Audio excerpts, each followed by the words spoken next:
আসসালামু আলাইকুম। আমরা যারা স্মার্টফোন ইউজার রয়েছি আমাদের কিছু গুরুত্বপূর্ণ সেটিংস অবশ্যই জেনে রাখা উচিত। কেননা আমাদের স্মার্টফোনের কিছু গুরুত্বপূর্ণ সেটিংস না জানার কারণে আমরা অনেক সময় মারাত্মক ধরনের ঝুঁকির সম্মুখীন হতে পারি। কেননা আমাদের স্মার্টফোনে বিভিন্ন ধরনের প্রয়োজনীয় ডকুমেন্ট বা আপনার ব্যাংক সম্পর্কিত তথ্য বা পার্সোনাল লাইফের কোনো ডকুমেন্টস কিন্তু সেখানে থাকতে পারে। এগুলো যদি আপনার কখনো হ্যাক হয়ে যায় তাহলে কিন্তু আপনি মারাত্মক ধরনের বিপদে পড়তে পারেন।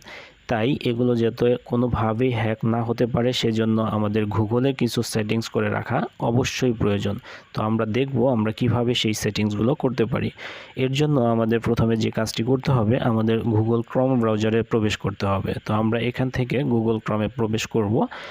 এখান থেকে প্রবেশ করার পর গুগল ক্রোমের এরকম একটা ইন্টারফেস চলে আসবে। এরপর আমরা এই উপরের ডান পাশে কর্নারে যে থ্রি ডট লাইন রয়েছে সেই থ্রি ডট লাইনের উপর আমরা ক্লিক করে দেব।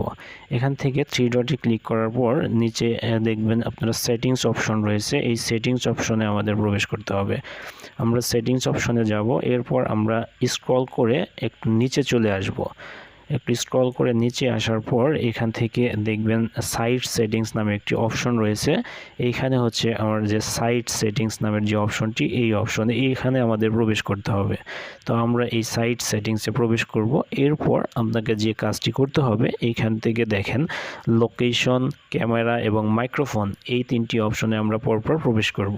আমি প্রথমে লোকেশন অপশনটিতে প্রবেশ করছি। এখান থেকে লোকেশন যদি আপনার এনাবল করা থাকে অবশ্যই আপনারা এখান থেকে এই যে এরকম ডিজেবল করে দেবেন।